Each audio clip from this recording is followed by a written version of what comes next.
Welcome, Drink with James, episode 52. I promised you guys a handsome man. I fucking delivered on it. We got Luke Ditella here.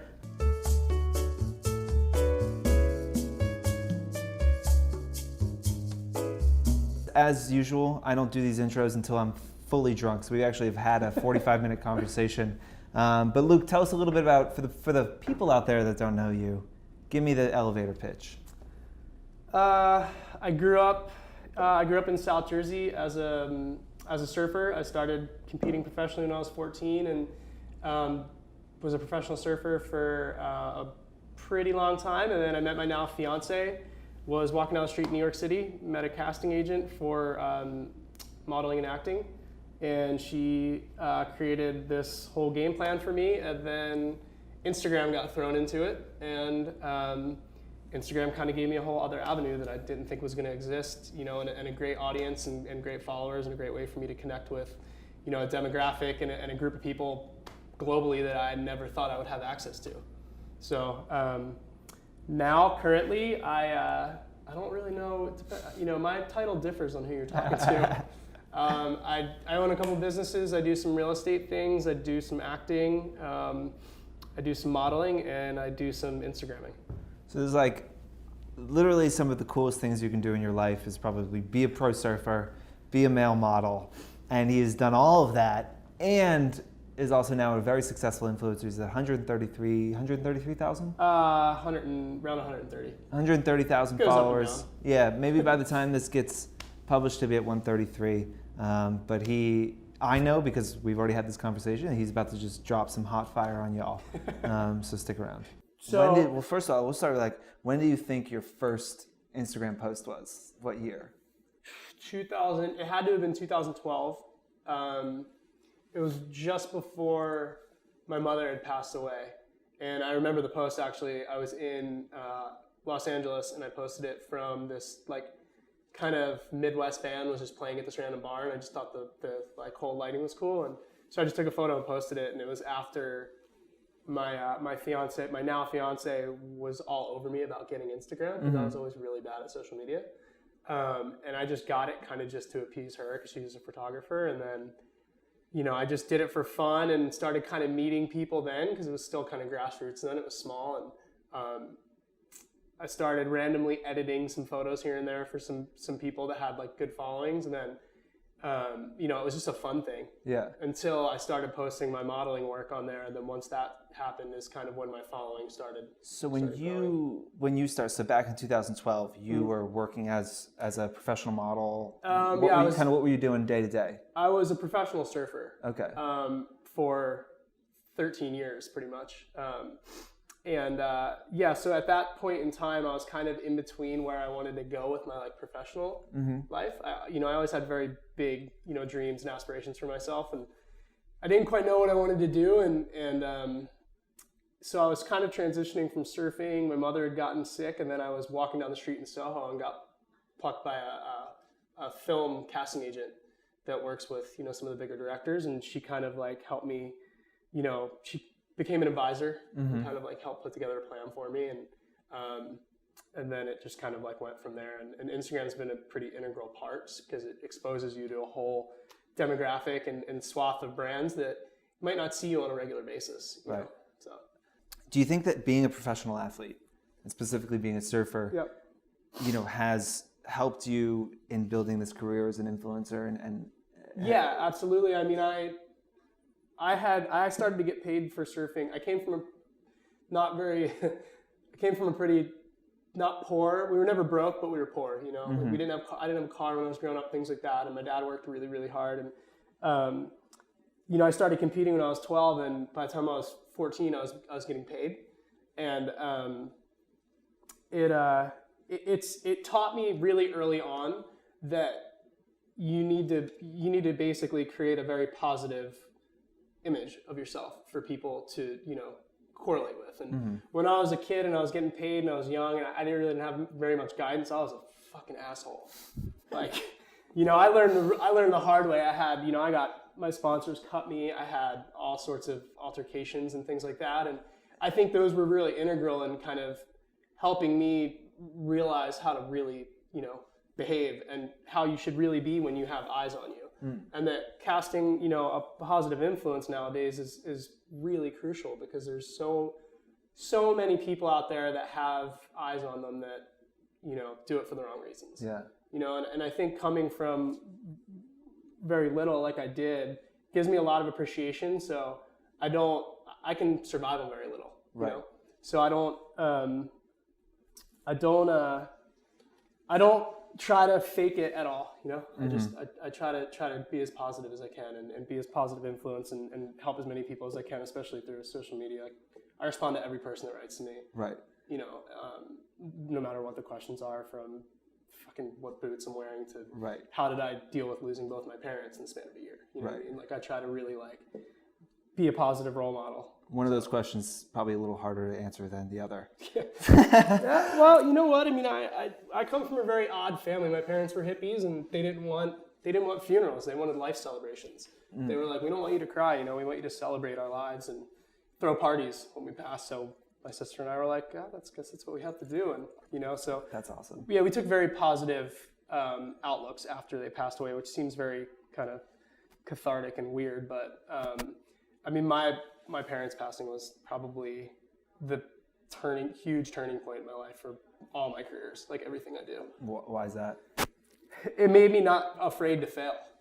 It made me just kind of be like, look, you know, like I thought in my head, like if I'm going to do all of this and I really want, you know, I have a lot of aspirations, from owning my own liquor brand to, you know, doing real estate to my modeling career and acting stuff and you know, influencing things. And it kind of just made me say, like, everything I do, I want to make my parents as proud as possible. So everything I do it for them. So when I do kind of feel like a little discouraged or something, I just think about them and how hard my dad used to ride his bike to work in pouring rain and wind and everything to go make sure the boats were fine in this marina that he worked at. It was like, I think about that and the money that I make for doing what I get to do, and I'm like, it's a fucking joke if I complain or I don't, you know, push as hard as I can. So it's just kind of made me put my head down and just say fuck it to everything around me and just go for what I want and like realize that I can have everything I want.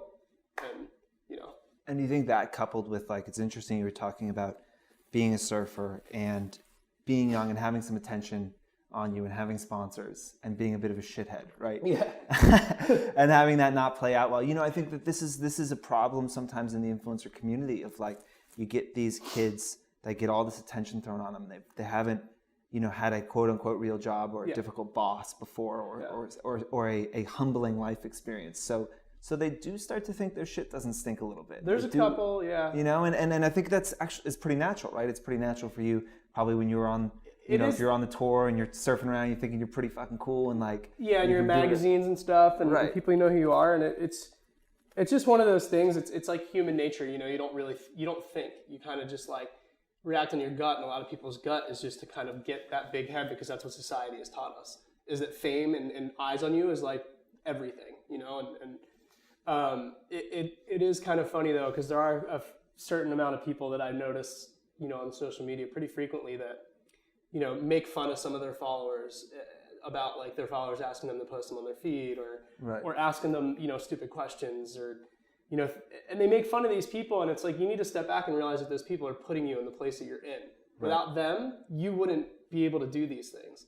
So, you know, the questions might seem stupid to you, but these people are asking you these questions, you know, from their heart. And it might be like, post me on your feed because I want to feel popular or feel cool too, but you know, you don't need to make fun of them. And I think there's a lot of people out there that need to realize that they're kind of being handed a golden ticket with social media nowadays because there's so much money in it. And you can literally go from being a person working at Starbucks to having 200,000 followers on Instagram in a year and be like, holy shit, I'm getting paid $15,000 to post a photo. Right. You know, and owning a home. It's like, but a lot of people just don't have that appreciation for it, I feel like. Yeah, and how, you know, because we've worked with you quite a bit, and I think that like you've always been great to work with.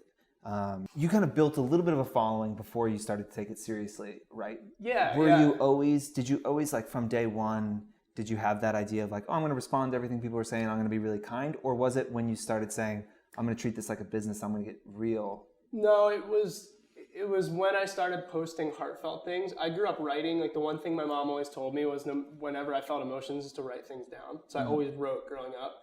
And I grew up reading because I read Hunter Thompson. By the time I was 14, I had read almost everything Hunter wrote. My father was a huge Hunter Thompson fan, and so eventually with social media, when my mother got sick, I started posting about it.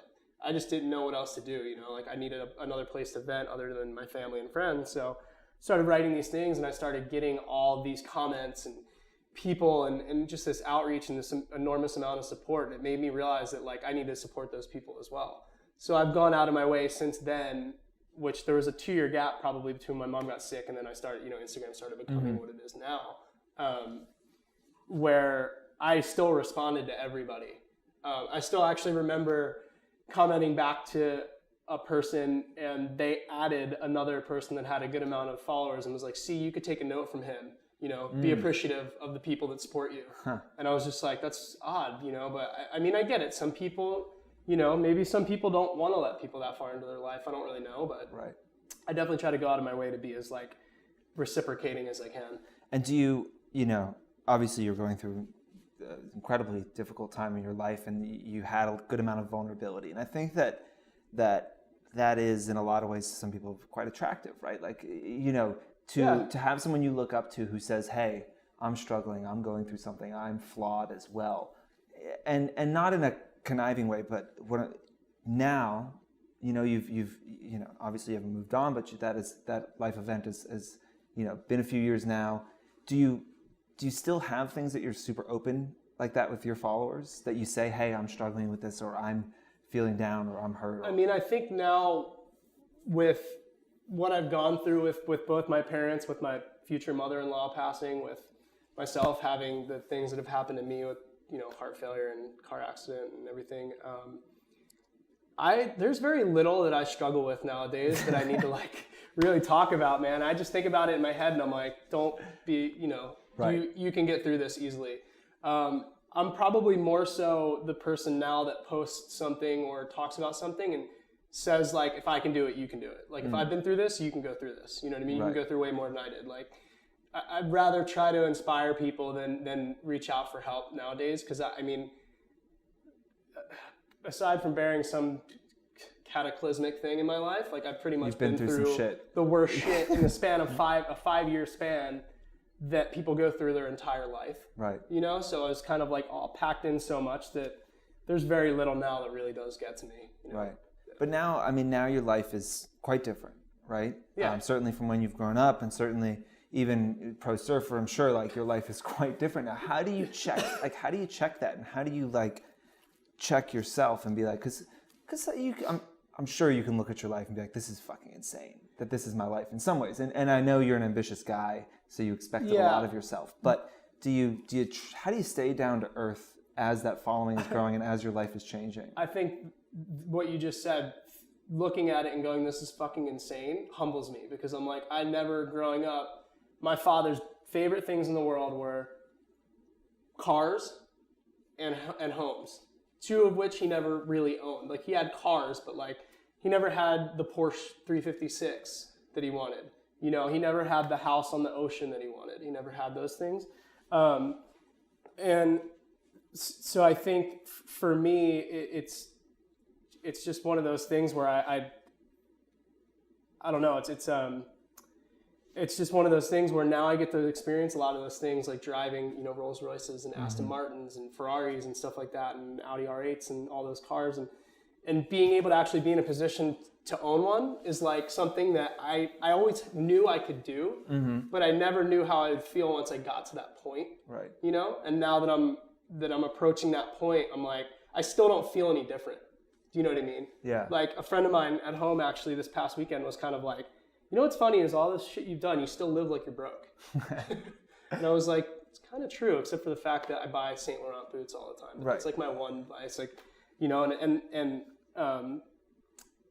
yeah, I mean, I not much has changed in my own head, and I think that going through what I did with surfing and coming from what I came from and seeing the struggles that my parents went through, I think those are the things that keep me humbled. Yeah. And I do think that like it's a transition that a lot of influencers go through, right? Because with a big following comes, a lot of money and a lifestyle change and all these things. And how do you be real? And I think that you do a really good job of this, of just not getting to be the person that's expecting that stuff, of expecting that I mean, I don't know. people are gonna, that you're gonna be driving these cars around, expecting that like people are gonna, be wiping your ass and like telling you how great you are. Like that's when you become insufferable, right? Yeah. I think you do a great job of being like, oh no, this is still really exciting and cool. No, and brands love that too, right? Because you're working with a brand, it's not like, oh God, it's so annoying that I have to like post for this brand. You're like, oh my God, this is so cool. I'm working with this.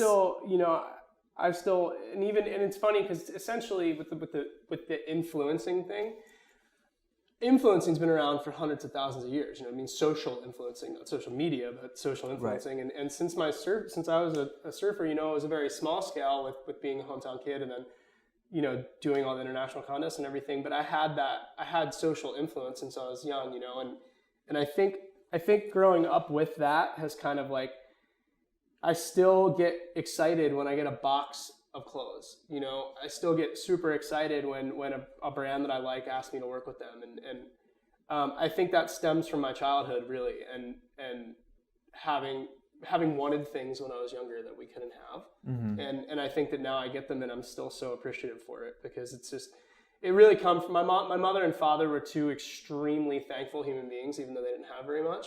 And they were the most opening people. They were the first people to open their home to someone, or we had a kid that lived with us for a whole summer because he didn't have a place to live at the beach, mm-hmm. In Ocean City, and they fed him, and they didn't have the money to do that, but like they did it, and I think that coming from that, it's really just given me a different kind of perspective on like being able to have these things. And for the people watching, are there things that you do to let brands know that, to let them know, like, someone sends you that box of clothing, right? Like, what are you doing to make sure brands, because I always try to leave. So the one thing that my mother told me when I was younger was, everyone that you work with, try to make sure that you leave with them being your friend.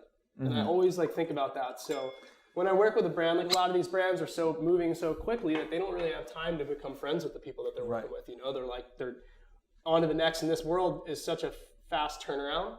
You see people work with a different brand every single day. So it's very hard to kind of like forge a real-time relationship. But I do my best whenever I'm on set, whether it's modeling or if it's an influencing job or whatever it is, to really kind of get to know everyone, from the stylist to the assistants to, the people from the brand, and really become friends with these people. I mean, the kid that comes and cuts my hair now is the kid that I met when I did a Lab Series campaign last year. Right. And now he's like the guy that we call to come cut our hair. Yeah. Another guy, Walton, who's a really good friend of ours now, who will be at our wedding. He was a stylist on one of the shoots that I did. You know, like I think that's the way I try to let everyone know that I'm appreciative, is really by becoming their friend. Right.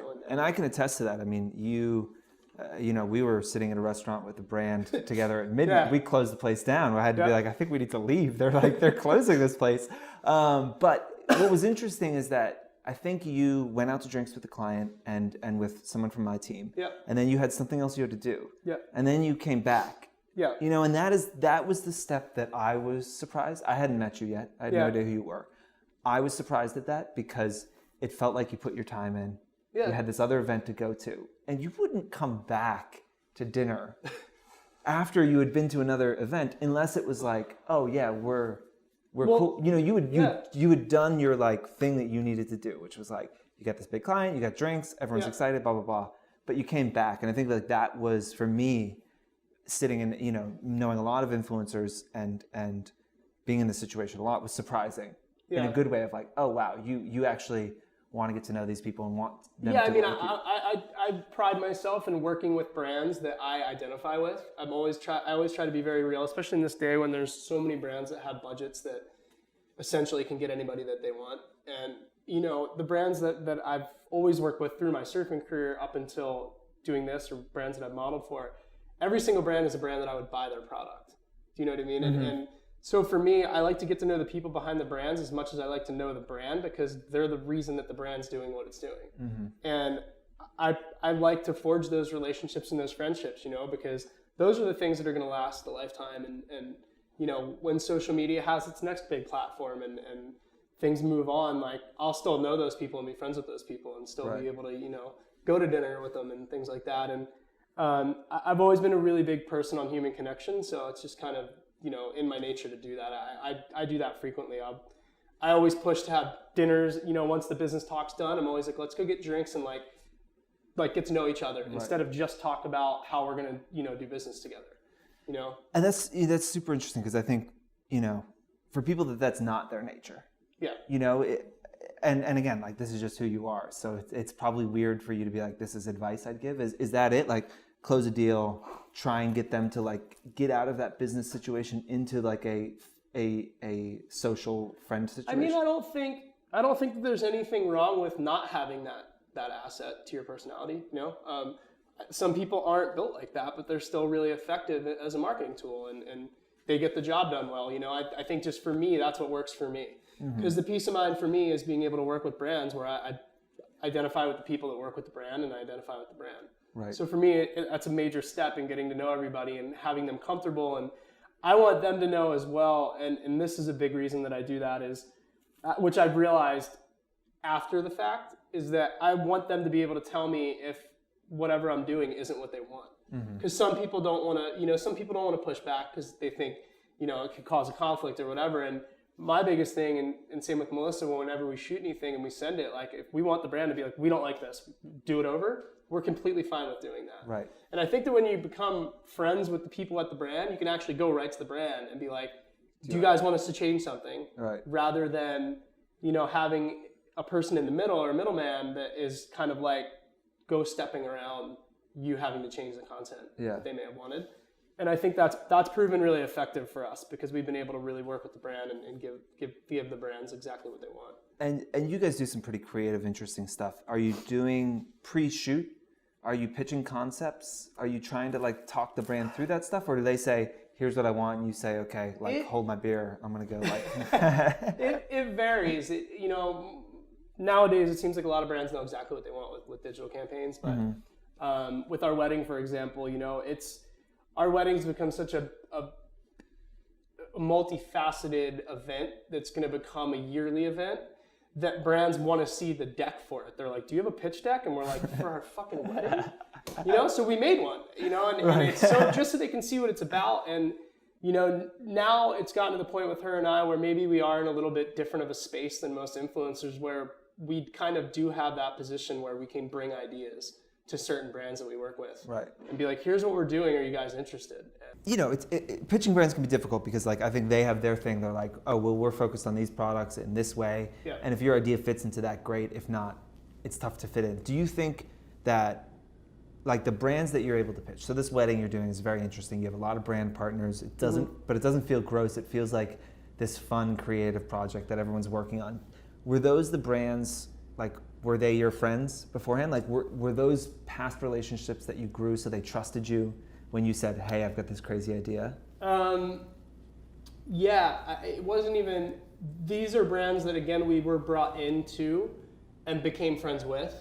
And now, you know, I'm not going to list the brands, but the brands that are involved in the wedding, I mean, I'm the global marketing directors, I text them now, you know, and the CEO of one of the brands, like, I text them, and because we're friends, and it's like, I get a straight answer, and I'm not afraid of being shot down, so it kind of like, you know, it makes it a little bit easier, but I think when I've become friends with the brand and the brand has come to us, they know that what we're creating is what they want, so when we have an idea, you know, it kind of almost already kind of fits the brand because we work with brands that we fit into. So with the wedding, I think we work with, you know, luckily, and very thankfully, I work with a lot of luxury brands, and our wedding is very, very high end. I mean, it's a Gatsby themed kind of like, if Alexander McQueen styled a wedding for Jay Gatsby and Tim Burton provided the details. It's pretty much what our wedding is. Yeah, that's a lot. And a lot of you know, luxury brands, they like that because nowadays, you know, who's one of the most successful, like, influential men on the planet is David Beckham, right? And he's this very, like, gentlemanly guy, but he has an edge because he's tattooed and he's got, like, you know, the shaved sides of his head. And I think a lot of brands now realize that demographic is huge. And a lot of those people are really successful nowadays that buy into that image. And I think when we do something a little bit edgier, a lot of the luxury brands, they kind of like it. You know, it adds a little bit more of like an element that they're not necessarily used to. Yeah. So with the wedding, it kind of, we just, we approached a couple of them and they really loved it. So thankfully. That's fantastic. Yeah. And what if you're an influencer watching this show and you have an idea for a brand, would you say, like, what are the steps to getting that done? Do you think that you need to pitch brands that you have a past relationship with? Do you need the idea fully fleshed out, or should the brand have a place where they can throw their 2 cents in? Like, what's worked for you? Oh, I think it's integral to let the brand have their voice as well, and give their input. I think our wedding might be a little different because it's a wedding, but with anything else we do, we're always open to any suggestions and collaborative efforts and things like that. And I think that the one thing that's been really crucial for me is finding the right manager, the right management, especially when it comes to approaching these brands, because my manager has like a very long history of working with brands in the industry that he was in, and it just kind of, he knows how to word things a little better. But as far as an influencer kind of starting out and doing it themselves, I think it should be a brand that they work with, or just let their content speak for themselves. If you really want to do something, create a pitch deck and find the person to send it to and send it. Yeah. I mean, the worst thing that can happen is they can say no, but at least you tried. Yeah, and how much of that, it was interesting, I wanted to touch on that earlier, you were like, oh, I don't really care if I get shot down. Yeah. But I think I care. Right.